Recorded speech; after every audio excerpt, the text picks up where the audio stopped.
Siempre es estimulante el poder ver cómo el Señor prepara las cosas sin que nosotros tengamos que sugerirle qué es lo que tiene que hacer. Aún los tiempos que uno puede planear, el Señor tiene algo todavía mucho mejor dispuesto para cada uno. Y por eso estamos confiados.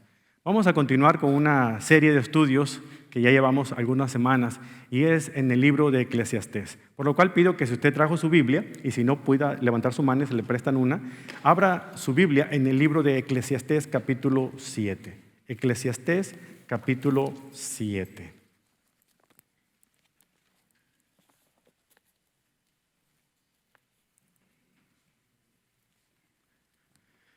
Venía un señor manejando por la carretera 90, la I-90, ya anciano, y lo detiene la policía porque iba a exceso de velocidad.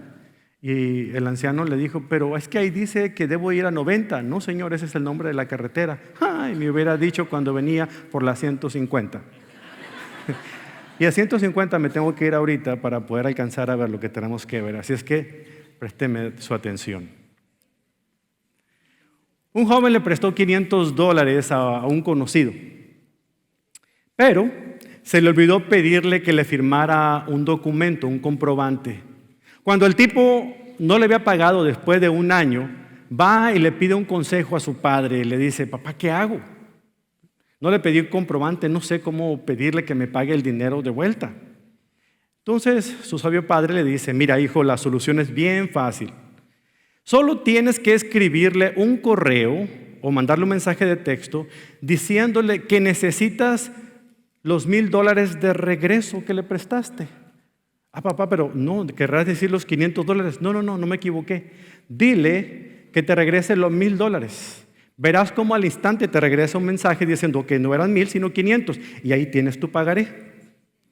Tienes por escrito tu comprobante que tanto necesitas. Palabras sabias, ¿cierto? Palabras sabias de este padre a su hijo que permiten que el hijo se beneficie por escrito de lo que el padre ha dicho y de la necesidad que él tiene. Bueno, nosotros también tenemos un Padre Celestial que nos ha dejado consejos muy sabios en la Biblia. Y cuando nosotros somos prudentes y somos diligentes en leer esos consejos, añadimos a nuestra vida mucha bendición. Y sobre todo, ¿quién no puede beneficiarse de la sabiduría que proviene de Dios? Sin duda, estamos viviendo una época en la que parece que todo va en extremo. Por ejemplo, participamos en deportes extremos, vacaciones extremas y política extrema. Los dos puntos de la moneda de la política, ¿no? Las dietas de moda, por ejemplo, se van a los extremos. Primero, alta en carbohidratos, mañana baja en carbohidratos, después alta en proteínas, mañana baja en proteínas, luego alta en grasas, luego únicamente grasas buenas. ¿Y quién les entiende? Primero el café hace daño, luego el café es lo más benéfico que podemos tomar. No entendemos, nos vamos de un extremo al otro, que inclusive cuando usted va a la librería encuentra guías y libros que le van a ayudar a irse de un extremo al otro. Primero que nada, por ejemplo, cómo hacerle para ganar todo el dinero del mundo. Otra guía, cómo hacerle para gastar todo el dinero del mundo. Otra guía, cómo hacerle para invertir todo el dinero del mundo. Y lo más interesante, otra guía que dice cómo hacerle para aprovecharse todo el tiempo de toda la gente con todo el dinero que ellos tienen en el mundo. A veces los cristianos también tendemos a irnos a los extremos, hermanos. Queremos evitar la influencia mundana, de modo que dejamos de ver la televisión. Luego queremos ser culturalmente relevantes para poder hablarle a nuestros vecinos y vemos demasiado la televisión. Queremos crecer espiritualmente, así que leemos únicamente la Biblia, ni siquiera el periódico de la mañana. Después queremos estar bien informados y nos vemos la televisión, los noticieros, el periódico, cuanto libro que, y si nos da tiempo abriremos la Biblia, pero nos quedamos dormidos por lo cansados que ya estamos. Queremos contribuir con nuestro mundo, así que lanzamos nuestras tareas, nos dedicamos a causas benéficas, a causas políticas o sociales que valgan la pena. Luego queremos contribuir al reino eterno, por lo tanto evitamos participación en todas las cosas mundanas y solamente queremos evangelizar. Extremos, de un extremo al otro.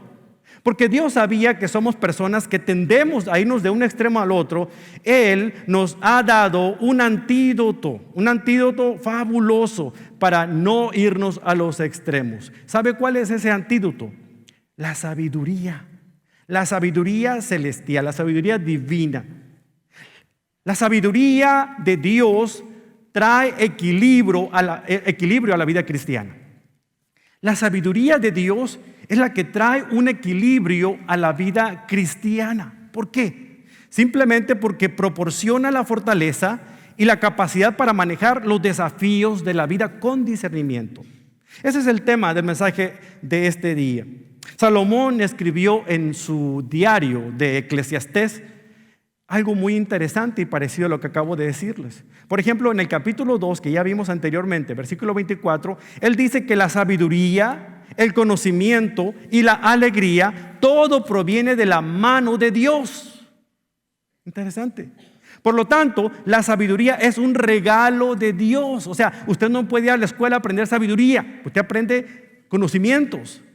Se hace inteligente. Pero la sabiduría celestial solamente la puede otorgar Dios. Él la regala, Él la obsequia cuando se la piden. Y Salomón es conocido por haberle pedido a Dios sabiduría. Y lo hizo el hombre más sabio de la tierra. Por lo tanto, la sabiduría es un regalo y la manera de recibirla es a través de la humildad. Humildad. Por lo tanto, el consejo que Salomón tiene para usted y para mí en este día, y este es el punto principal del mensaje, es este: sean sabios siendo humildes. Sean sabios siendo humildes. Vaya conmigo pues a Eclesiastés capítulo 7. Vamos a ver la segunda parte del capítulo, los versículos 15 al 29. Voy a estar leyendo de la Nueva Traducción Viviente, por si usted está siguiéndome en su Biblia. Y vea cómo el mensaje de este rey nos presenta un análisis de la sabiduría y el resultado que produce cuando la ponemos en práctica como Dios espera. Hagamos un análisis de esta sabiduría que Salomón nos habla, ahí en Eclesiastés capítulo 7, pero déjeme comenzar con esto. ¿Sabe? Para nosotros es fácil olvidarnos de que Dios tiene al mundo en sus manos. Estamos recordando septiembre 11 y vemos lo fatal que fue esa fecha en el 2001.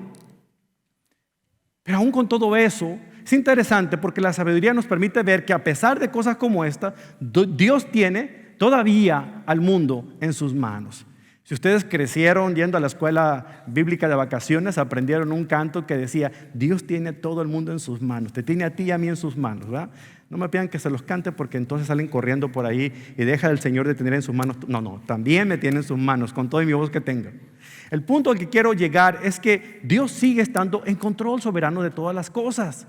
Aunque yo esté pasando por problemas, aunque yo no haya recibido la petición que esperaba a la oración que yo estaba haciendo, aún a pesar de la situación en mi hogar, aún a pesar de la situación con mi esposo, aún a pesar de la situación con mis hijos, Dios sigue teniendo control de cada una de las situaciones. El profeta Isaías nos da un gran recordatorio porque relata el momento en que la nación de Israel comenzó a sentir que de alguna otra manera, por las circunstancias que estaban viviendo, parecía que Dios se había olvidado de ellos y los había abandonado. Que es como le hacemos muchos de nosotros cuando las cosas no salen como nosotros queremos, cuando después de hacer no sé qué tantas cosas, tratamos de ganarnos el favor de Dios por nuestra actitud, nuestras actividades, el ir cada 8 días a la iglesia, el leer la Biblia, en hacer todo lo que Dios le agrada. Esperamos que el Señor nos conceda las peticiones de nuestro corazón, porque dice ahí en el Salmo, ¿verdad? Pero luego no sucede y luego nos molestamos y decimos: Dios no me escucha, Dios no está conmigo. Bueno, estas palabras del profeta Isaías van a ser de mucha ayuda para ustedes y para mí en estos momentos tan difíciles que estamos pasando. En Isaías 49, la conclusión que Dios le da al pueblo de Israel cuando estaba diciendo que Dios los había abandonado, les dice en el versículo 15 de Isaías 49, les dice: jamás ¿puede una madre olvidar a su niño de pecho? ¿Puede no sentir amor por el niño al que dio a luz? Pues aun si eso fuera posible, yo no los olvidaría a ustedes. Mira, he escrito tu nombre en la palma de mi mano. En mi mente siempre está la imagen de las murallas de Jerusalén convertidas en ruinas. Hoy en día no es nada sorprendente que una madre no tenga amor por su bebé recién nacido. Los vemos cómo abortan a sus hijos, o cómo los regalan o los dejan en esos hospitales donde hay un letrero muy interesante, ¿verdad?, de una mano sosteniendo un bebé. Ahí es un sitio seguro para arrojar a su bebé o dejarlo sin que nadie la cuestione. Hoy en día pasa. Dios estaba diciendo a través del profeta, una madre que es buena madre jamás haría eso con su hijo. Pero aún así, aunque lo hiciera, yo no los voy a abandonar. Yo los sigo teniendo en mis manos. Me gusta lo que dice porque dice, los tengo grabados. Es como si hubiera puesto un tatuaje con el nombre de ustedes. Me acuerdo muy bien de cada uno. Sé dónde han estado, sus fracasos, sé dónde están en este momento, sus retos, y sé dónde van a estar mañana, las sorpresas que van a tener. Yo lo sé todo, nada se escapa de mis manos. ¿No es eso maravilloso? Que creamos en un Dios que sabe perfectamente y aparte de eso, nos sostiene en sus manos. Eso es lo que creo que Salomón estaba pensando cuando comenzó a escribir esta porción de su diario. Él reconoce que Dios tiene todo bajo control. Aunque los primeros 6 capítulos estaban medio fijándose en la vida por debajo del sol, aquí en el capítulo 7 lo vemos como que eleva su mirada por encima del sol y comienza a darse cuenta de una perspectiva distinta. Primero se centraba en la perspectiva horizontal, en lo que estaba viendo en la humanidad. Ahora empieza a tener una perspectiva vertical en lo que Dios es capaz de hacer y reconoce que Dios tiene a todo el mundo en sus manos también. Ese recuerdo ayuda a Salomón a cambiar su perspectiva, hermanos. Vimos esto en la primera parte del capítulo 7 cuando nos dio una serie de proverbios que nos ayudan a poder manejar nuestra vida. Y ya que Salomón va a pasar buen tiempo hablando de lo que es la sabiduría, que comenzó a tocarla la vez pasada, y en esta otra parte, en la segunda parte del capítulo 7, va a hablar de más de lleno, es importante que entendamos cuál es la naturaleza, qué quiere decir sabiduría. Entonces, al leer las Escrituras podemos concluir lo siguiente. La sabiduría es la capacidad que Dios otorga para ver la vida con una inusitada objetividad y para manejarla con una inusitada estabilidad. La sabiduría es la capacidad que Dios otorga, es un regalo de Dios, para ver la vida con una extraordinaria, increíble, inesperada, inusual objetividad y para manejarla con una inusitada estabilidad, porque Dios todo lo tiene en perfecto control. Dios tiene al mundo, Dios le tiene a usted, Dios me tiene a mí, Dios tiene a su bebé, Dios nos tiene a todos en sus manos. Entonces, con este análisis, ¿cómo podemos nosotros ver que la sabiduría divina produce resultados remunerables en nuestra vida cuando la ponemos en práctica? Es ahí donde nos centramos a partir del versículo 15 del capítulo 7 de Eclesiastés. ¿Cómo funciona esto de la sabiduría en nuestras vidas? Porque la confundimos a veces con sabiduría humana y como sabiduría divina. Ya expliqué un poco la vez pasada que hay una diferencia. Centrémonos en conocerlo. Y aquí en estos versículos Él nos da 3 características resultantes de la sabiduría humana. Primero que nada vemos cómo el creyente que pone en práctica la sabiduría divina experimenta estos 3 beneficios. Equilibrio en su vida, equilibrio, fortaleza y adquiere discernimiento. Equilibrio, fortaleza y discernimiento. Vamos a explorar cada una de ellas. La sabiduría proporciona equilibrio en nuestra vida. Salomón comienza la discusión de este tema señalando una de las preguntas más frecuentes en la historia de la humanidad. ¿Por qué la gente buena sufre y los malos prosperan? Vea cómo lo dice en el versículo 15. He visto todo en esta vida sin sentido. Incluso jóvenes buenos que mueren y personas malvadas que tienen una vida larga. ¿Cuántos de nosotros no nos hemos hecho esa pregunta? ¿Cuántas veces no nos han hecho esa pregunta a nosotros? ¿Por qué la gente buena sufre? ¿O por qué la gente mala prospera? No crea que al decir esto, Salomón levanta las manos al aire y dice, ¿qué caso tiene vivir con rectitud o portarme bien si al final de cuentas los malos salen ganando y los buenos perecen? No está diciendo eso. En lugar de eso, él determinó actuar con sabiduría. Empezó a utilizar la sabiduría que estaba recibiendo del Señor, que había recibido del Señor, la comenzó a poner en práctica. He aquí una receta de cómo ser sabios en medio de un mundo lleno de contradicciones y frustraciones como el que vivimos. Versículo 16. Así que no seas demasiado bueno ni demasiado sabio. ¿Para qué destruirte a ti mismo? Por otra parte, tampoco seas demasiado malo, no seas necio. ¿Para qué morir antes de tiempo? En otras palabras, Salomón les está advirtiendo en contra de la justicia propia, de la autosuficiencia moral, del celo religioso. Gente que aún es creyente y que cree porque sabe 2 o 3 cosas, ya lo sabe todo. Ya nadie le puede enseñar. No, ya que voy a escuchar al pastor Carlos, ya no sé todo lo que va a decir. O gente que cree que lo tiene todo en la vida. ¿Cuántas personas fingen tener una relación personal con Cristo? Solo para impresionar a los demás por fuera. Oran maravillosamente en público, ayunan, tienen la cara bien lavada, así parece que si estuvieran muriendo, ¿verdad? Tienen anemia. Y dicen, ¿qué te pasa, hermano? Ay, es que estoy ayunando. Mira, la siguiente vez que alguien le diga que está ayunando, en ese momento se canceló su ayuno. Que esa es una cosa entre Dios y nosotros. Nadie más tiene que saberlo. Usted nunca me va a escuchar aquí promover un ayuno en público porque es algo muy personal. Ahora, no lo desestimo. Al contrario, lo considero una gran práctica. Pero eso es entre usted y Dios. Cuando diga que vamos a ayunar, usted no espera que venga la orden de acá. Usted hágalo porque usted cree en ello. Pero no me lo diga, porque entonces se invalida. De alguna otra manera, aquellos que oran, ayunan y todo lo demás para ser vistos por los demás y no para ser vistos por Dios, es ese tipo de personas a los que Salomón se está refiriendo.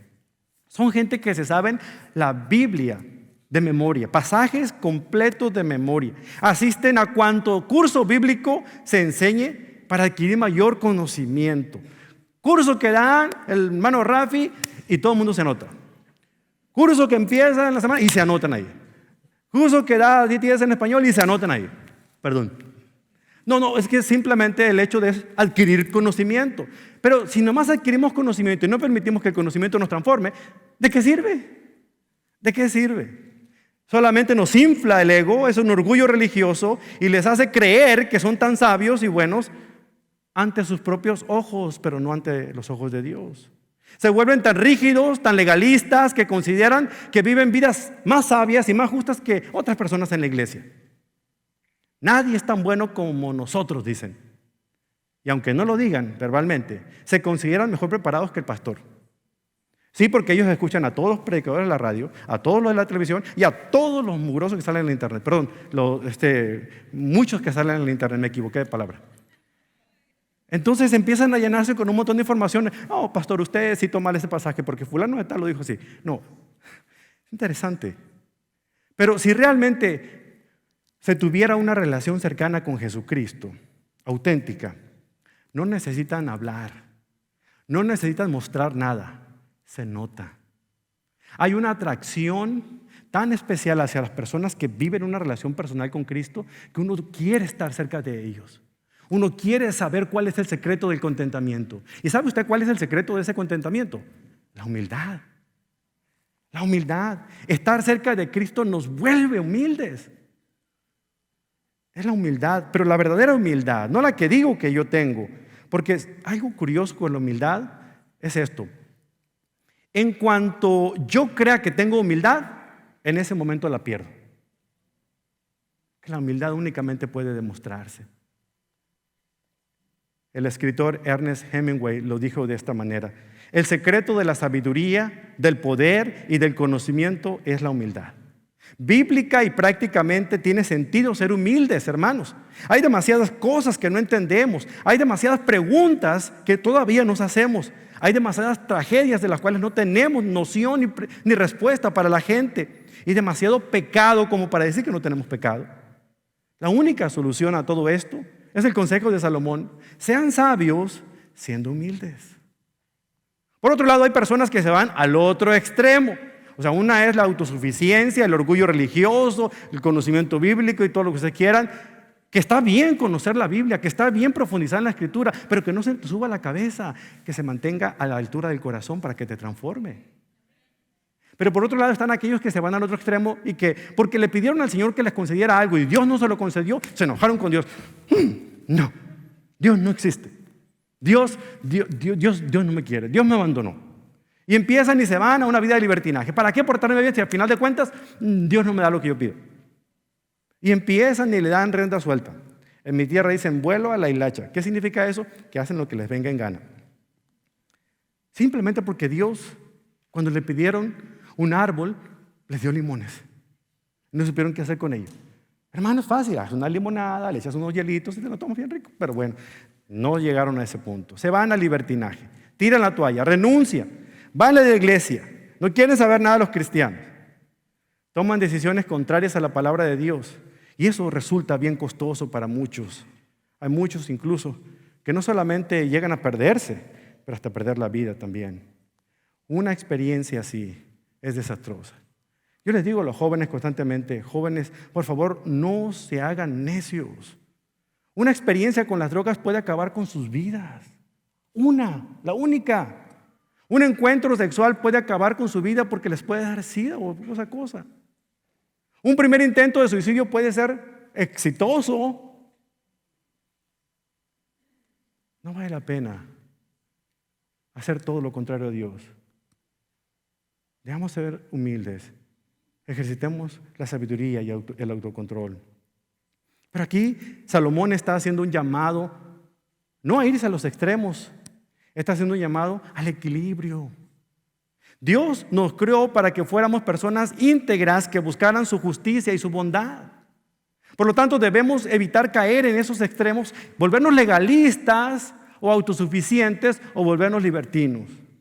Note lo que dice el versículo 18. Dice, presta atención a estas instrucciones, porque todo el que teme a Dios evitará caer en ambos extremos. Enamórese de veras del Señor, hermano, hermana. Enamórese de Él, pero no pierda contacto con la humildad, ni tampoco se salga de la realidad. Estudie las Escrituras, pero reconozca que solo Dios lo sabe todo.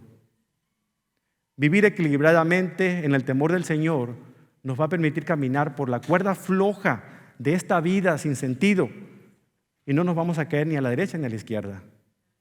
Por cierto, ¿qué es el temor de Dios? No es tenerle miedo a Dios, no es tenerle respeto a Dios, eso está muy limitado. El temor a Dios es conocerlo personalmente, es reverenciarlo de todo corazón, es someternos a Él, a su disciplina, adorarlo con humildad. Salomón mismo en Proverbios 9:10 dice, el temor del Señor es la base, o sea, el prerequisito de la sabiduría. Conocer personalmente a Dios Santo da por resultado buen juicio. Entonces, tener temor del Señor es conocer a Dios personalmente. Y el conocer a Dios personalmente me permite tener sabiduría. Y la sabiduría la puedo adquirir cuando soy humilde para poder pedirla. ¿Se da cuenta cómo funciona todo esto? Por cierto, ¿ha visto usted un sembradío de trigo? Es muy interesante porque en un sembradío de trigo, cuando está listo para la cosecha, las espigas que están erguidas más derechitas son las que están vacías, no tienen grano. A menos que estén adulteradas, ¿verdad? Genéticamente, entonces sí tienen, pero está hueco. Pero las que están encorvadas son las que van cargadas con la semilla del trigo. Dios tiene una manera muy particular para equilibrar nuestra vida. Nos llena de bendiciones suficientes para estar felices, pero nos da cargas muy pesadas para mantenernos humildes. Dios quiere que vivamos vidas equilibradas. Además de producir el equilibrio, ese don que Dios puede dar, la sabiduría divina también nos da fuerzas. Y ese es el segundo punto. La sabiduría proporciona fortaleza. Ve ahí lo que dice el versículo 19. Un solo sabio es más fuerte que 10 ciudadanos prominentes de una ciudad. Déjame explicar algo con respecto a eso. La sabiduría es un aliado, es un fuerte aliado en este mundo caído en el que vivimos, pero no puede protegernos de varias cosas. Nos podrá proteger de mucho, pero no va a protegernos del dolor, de la injusticia y de las malas circunstancias que pasemos. Pero nos va a ayudar a saber cómo reaccionar ante cada una de ellas. La palabra hebrea sabiduría es hokmah.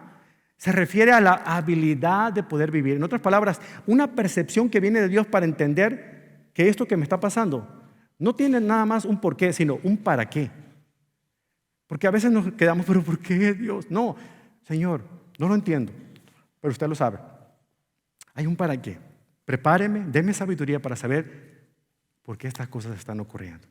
Esto implica tanto una perspectiva divina como una potencia divina para poder enfrentar la vida. La sabiduría no puede existir sin la perspectiva y el poder divino. Por eso dice este versículo 19, un solo sabio, uno solo que tenga sabiduría divina, es más fuerte que 10 influyentes de la ciudad.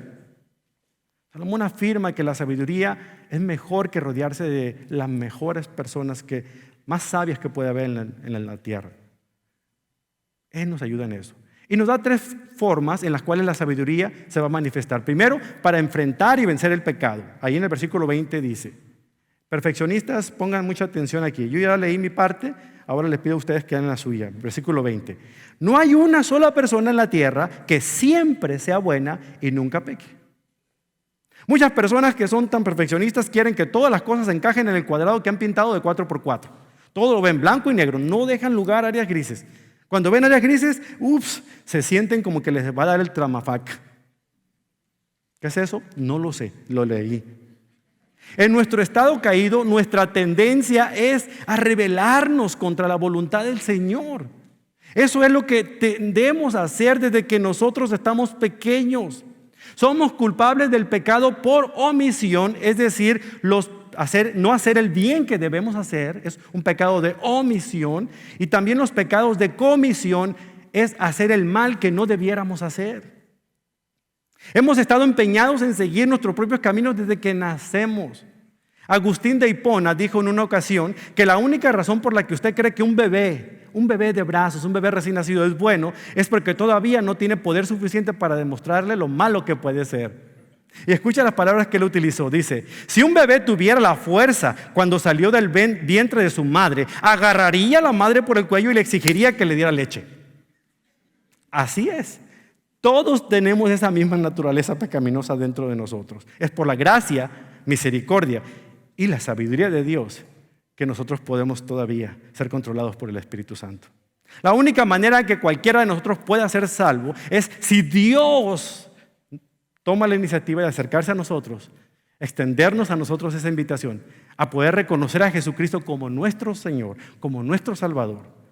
Cuando creemos y confiamos en Él, entonces el Espíritu Santo nos sella, es decir, viene a morar en nosotros.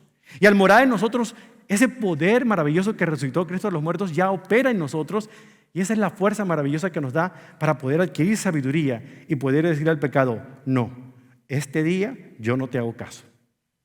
Otra de las cosas que hace la sabiduría es que nos da fuerza para enfrentar lo que la gente diga acerca de nosotros. Interesante. Versículo 21. No escuches conversaciones ajenas a escondidas.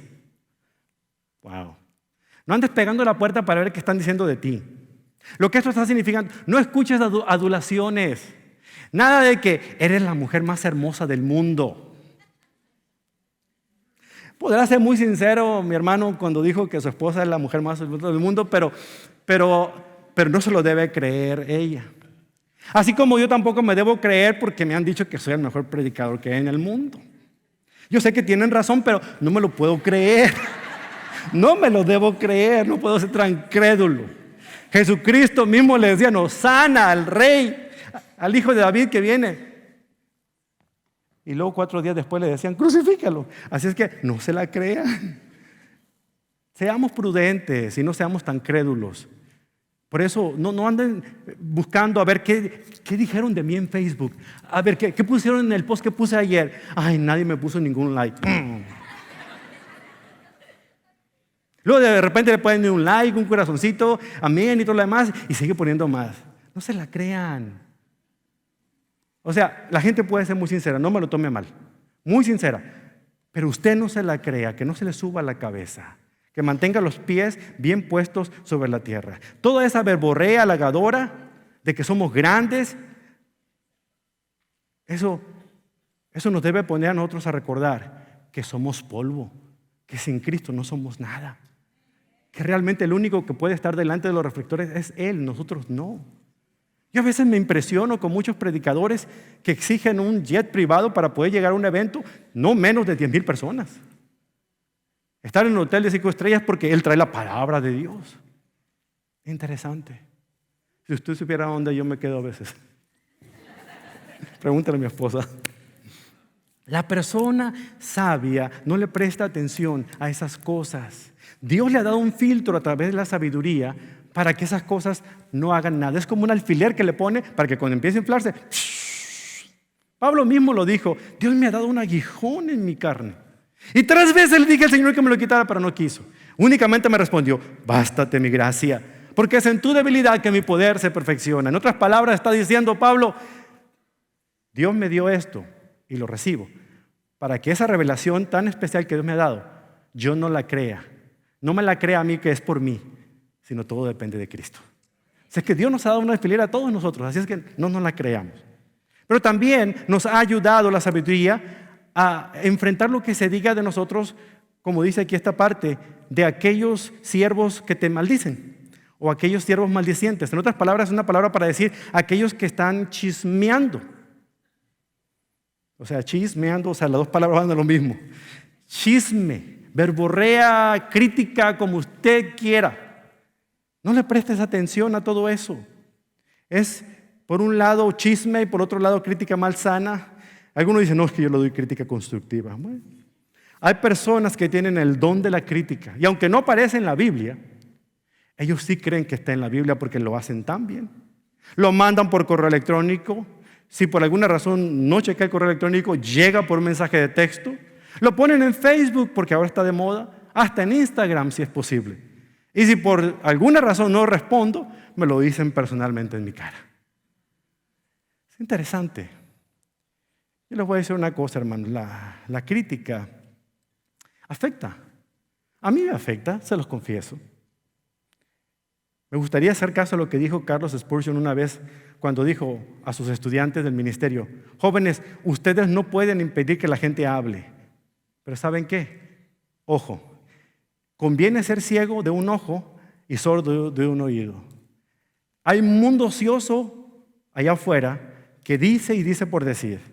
Y aquel que le presta atención va a tener mucho trabajo. Tiene razón. Las críticas, cualesquiera que sean, me hieren. Si usted quiere lastimarme, diga cosas malas acerca de mí. ¿Sabe usted por qué? Porque el peor de los críticos que yo puedo tener soy yo mismo.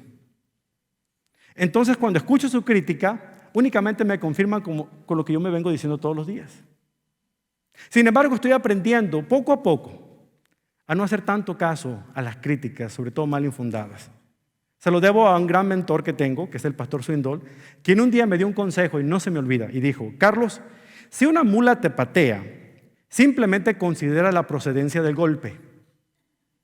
En ocasiones solamente se trata de eso, una mula pateadora. ¿Y desde cuándo uno debe preocuparse por una mula que patea? Tiene toda la razón.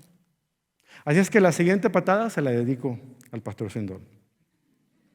Necesitamos nosotros entender, queridos hermanos, de que somos objetos de la crítica simple y sencillamente porque hemos dicho sí a alguna posición de liderazgo, aunque sea o no de nombramiento.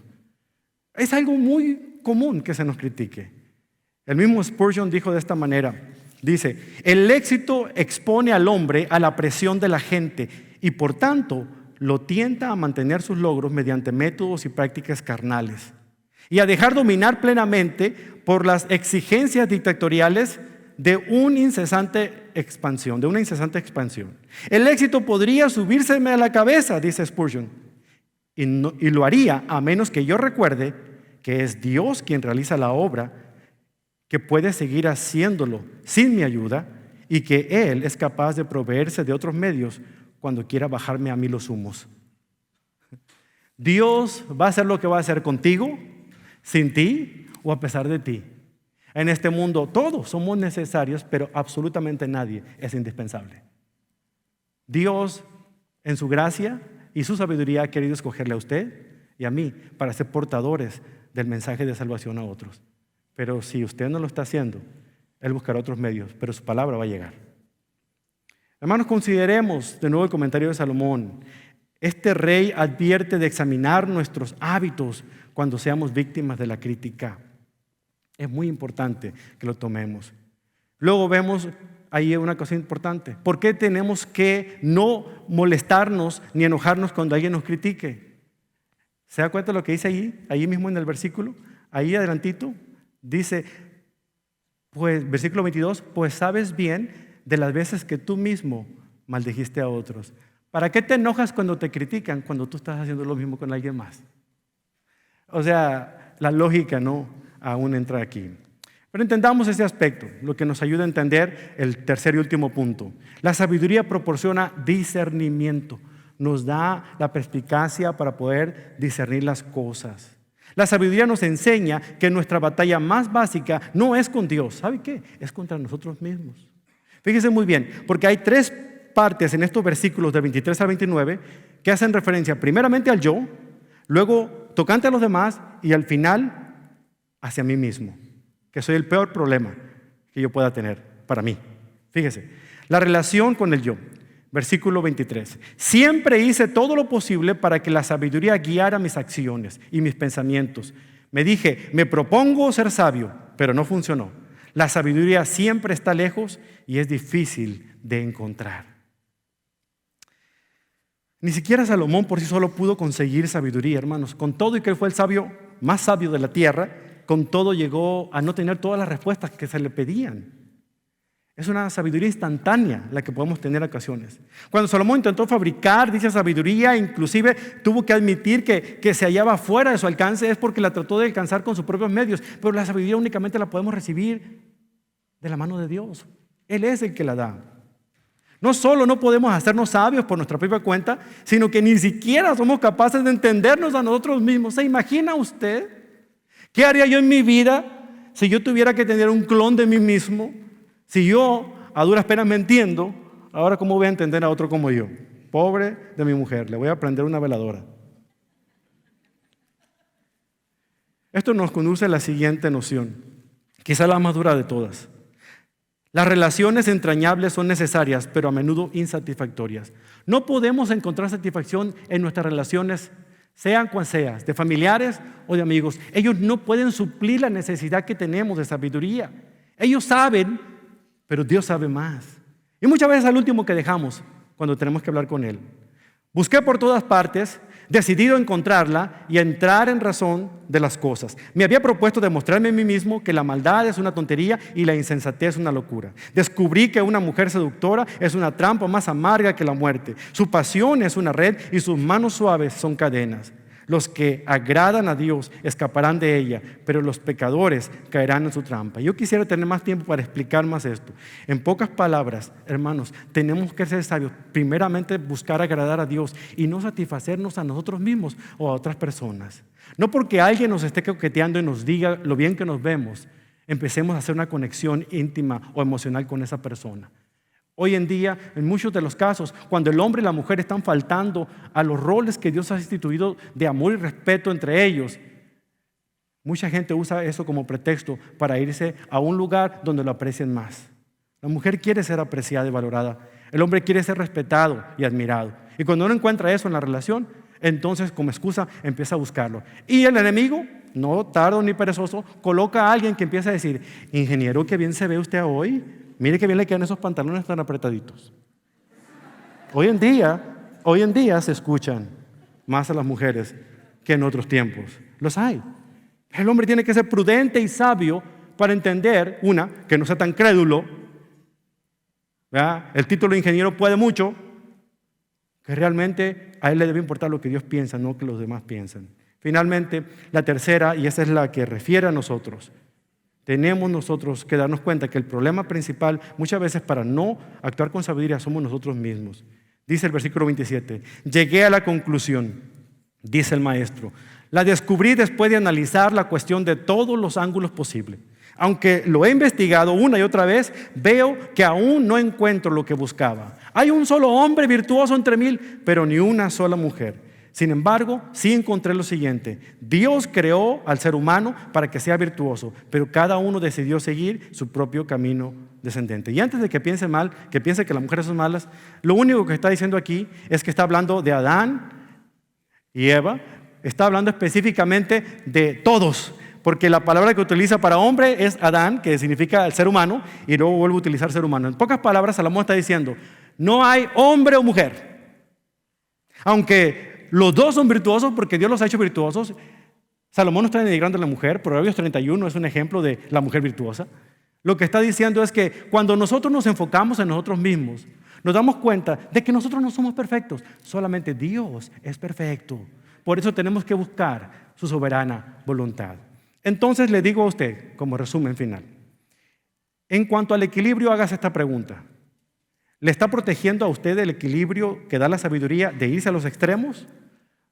O sea, de irse al legalismo o de irse al libertinaje, ¿está usted en el medio?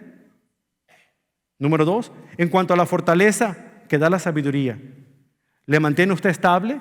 ¿No se está creyendo cosas que no debe creer? ¿No está escuchando cosas que no debe escuchar? Y sobre todo, ¿no se está dejando consumir por cosas que están diciendo de usted? Y número 3, en cuanto al discernimiento, el saber que la sabiduría de Dios le ayuda a darse cuenta que usted no es perfecto, pero Dios sí lo es, y que Dios le ama, y que Él le quiere dar sabiduría, ¿no lo mantiene a usted con paz y tranquilidad de que ese Dios maravilloso tiene un plan para su vida?